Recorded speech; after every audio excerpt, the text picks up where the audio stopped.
Okay. I'm a bit lost at what was happening now, but I see that Quirino is... So you can, there you are, okay. You can see my slides and Yes, you can yes, hear. I see your slides and it's fully shared and so on. Okay, good. Our next speaker is Quirino D'Amato. He will be talking about galaxy formation, intercluster medium heating, and AGN feedback, the turbulent youth of a protocluster at redshift 1.7. Please go ahead, Quirino. Thank you. So, hello everyone, my name is Quirino D'Amato, and from a couple of days I'm a postdoc at SISA Institute in Trieste, and today I'm going to talk about the main topic of my PhD thesis regarding the role of AGN feedback in regulating the galaxy evolution within large-scale structures, and in particular I analyzed the gas content and the faint radio emission of overdensity of star-forming galaxies assembling around a powerful radio galaxy at redshift 1.7. So just a couple of words about the scientific frame of galaxy evolution in large-scale structures. From these two simulations of dark matter and galaxy evolution as a function of redshift, you can see that galaxies are thought to form in overdensity of dark matter. They subsequently collapse, forming the local structures such as the local clusters. And you can see we have many observational evidence that the star formation evolution and the supermassive black hole evolution within the galaxies are linked. For example, we observe a common path of the star formation rate and the black hole accretion rate along the across the cosmic time, peaking at redshift 2, which is known as the cosmic noon, and where galaxies commonly appear bright in infrared band, and the black hole accretion occurs in a dust and gas enshrouded environment. After which the AGN feedback starts to deplete the gas content, revealing a bright optical quasar and causing the star formation rate to decrease. And of course, we have many open questions about these processes. We don't know which is exactly the physics that regulate the relation between the star formation and the black hole evolution, and most important, we don't know the physics related to the and the incidence of the positive and of the AGN feedback in quenching or possibly triggering the star formation and heating the surrounding intracluster medium. Indeed, the AGN feedback can also affect the surrounding medium in local clusters. We have many observational evidence, such as the observation of shock fronts and gas filament, or in the presence of powerful radio galaxies at the center of clusters. So can also see we can also see the observation of X-ray cavities corresponding to the radio jets of the radio galaxy, and this can have important consequences on the galaxy evolution, for example, by preventing the cooling of the gas, and so preventing the star formation in the central object. And so it will be very interesting to investigate this process at high redshift, where most of the galaxy formation occurs. And at high redshift, indeed, IZ radio galaxies are known to be excellent protocluster signposts and also progenitors of the future brightest cluster galaxies, not only because they show the highest luminosities, star formation rate, stellar mass with respect to the other members of the structures, but because also they are often found at the center of the velocity distribution and the spatial distribution of the members of known protoclusters. And it's interesting to note that at high redshift, the future BCG, the proto-BCG, and in general the members of protoclusters are hosted by gas-rich galaxies, and that we have many observations of large gas reservoirs in the central part of protoclusters. So these have important consequences in the modeling the galaxy evolutions, because older models predict that most of the galaxy assembly take place at later stages mostly through dry mergers, but these increasingly detections of large gas reservoirs, mostly thanks to the ALMA revolution, led to different interpretation, which most of the galaxy assembly take place high redshift after the dark matter halo collapse in a gas-rich environment, after which the AGN feedback deplete the gas content, and then the galaxy evolution continues later stages in a passive way, and through dry mergers. So far talk about the AGN feedback mostly in terms of negative feedback, meaning in its ability of quenching, of preventing the star formations. But we also have increasingly detections of a positive AGN feedback, meaning that its role in triggering the star formation. We have many examples of the detection of high excited gas along the direction of radio jets in local radio galaxies and few high Z radio galaxies. And but all these examples are related to positive AGN feedback within the host galaxy of the radio galaxy. But we also have very few examples. To my knowledge, this is the only case, the Minkowski object, in which the radio jets can trigger the star formation also in nearby galaxies. For example, we can see in the Minkowski object that a galaxy that is aligned along the direction of the radio galaxy show an enhanced H alpha emission. So actually, currently we don't know if this is just a peculiar case due to the perfect alignment of the galaxy with the radio jet, or if this process can affect multiple galaxies at hundreds of kiloparsec scale, and whether the ICM can play an intermediate role in regulating such as positive AGN feedback mechanism. So in order to investigate these processes, we need to probe different mechanisms that emit a very broad range of frequencies. So we need a broadband coverage of fields that host such structures. In this sense, the J1030 field is one of the best laboratories, because it is centered around a quasar redshift 6.3, around which we recently detected an overdensity of star-forming galaxies, and as such has been targeted by numerous observational campaigns from the X-ray to the radio band, thanks to which we serendipitously detected another overdensity of star-forming galaxies assembling around a powerful IZ radio galaxy at redshift 1.7. And this second overdensity is the subject of my work. So this is the HST image of the region around the powerful IZ radio galaxy, shown by the white contours referred to VLA observations at 1.4 gigahertz collected in 2003 by Petrich et al. And thanks to new MUSE and Lucy observations, we detected 7 star-forming galaxies assembling around the IZ radio galaxy. And then thanks to, as you can see, thanks to also to X-ray Chandra deep observations, we detected also a diffuse radio emission located co-spatial to the radio galaxy. And remarkably, 4 of the sources detected in MUSE lie in an arc shape located at the edge of the X-ray diffuse emission.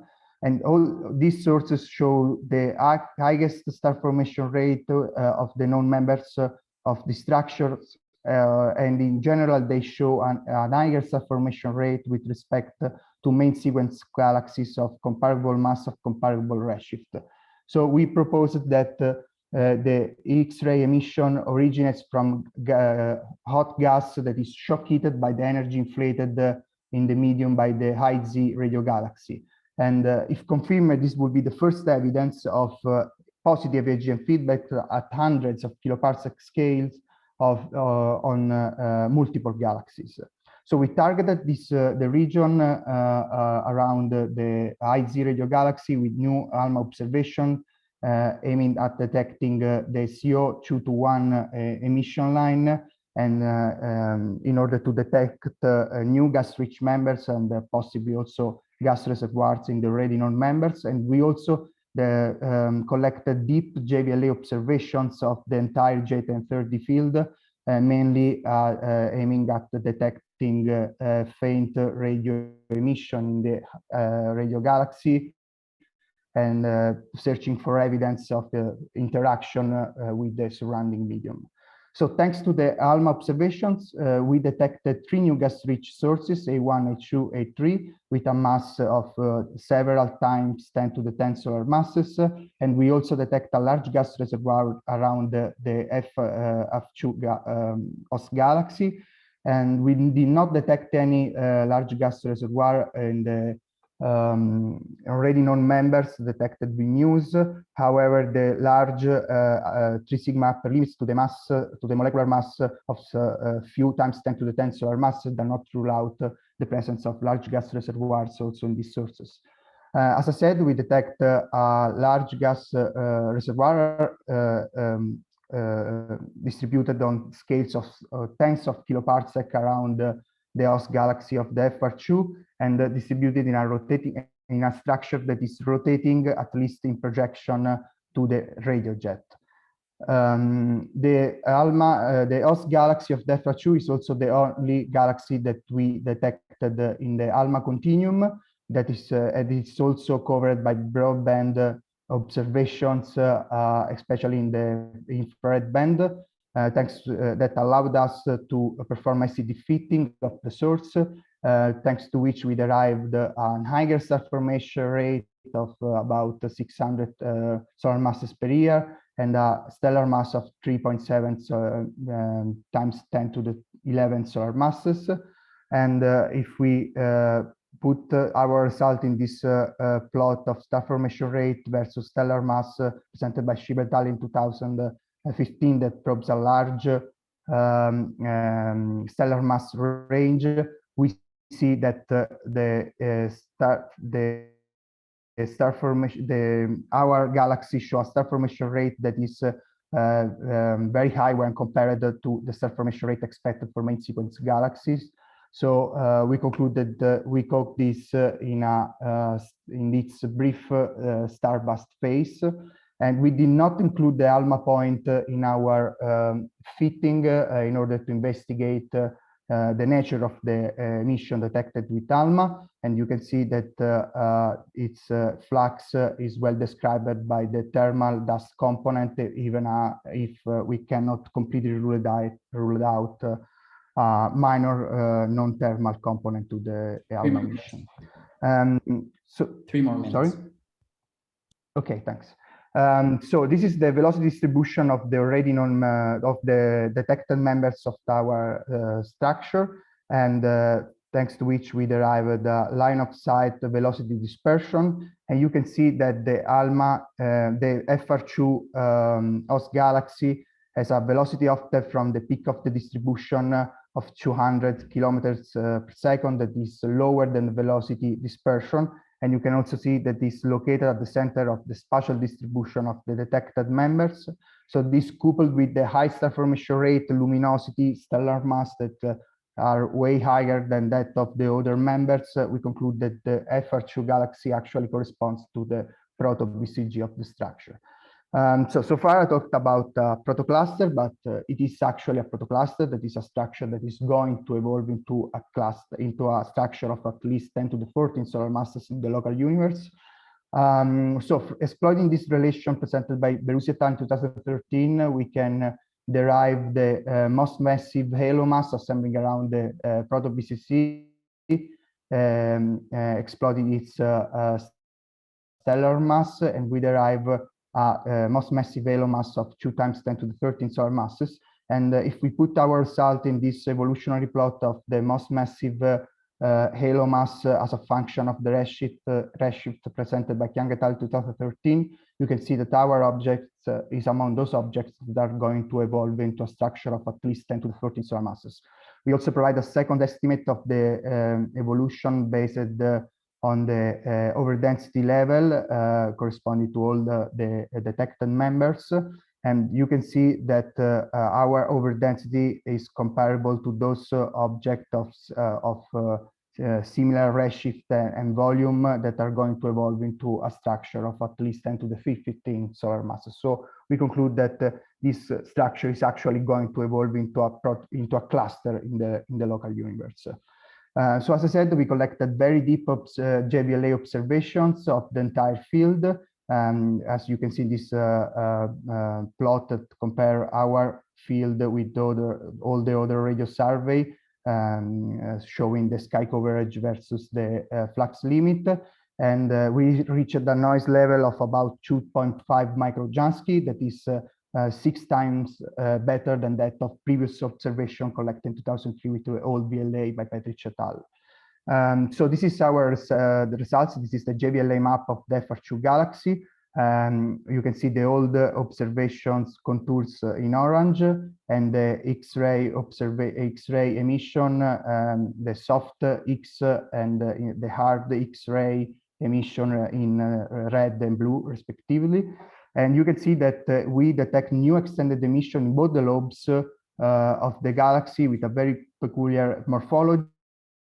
As for the western lobe, we detect X-ray diffuse radio emission that is co-spatial to the C X-ray component that is well described by a thermal emission. So strengthening the hypothesis that this X-ray emission arises from shock-heated gas.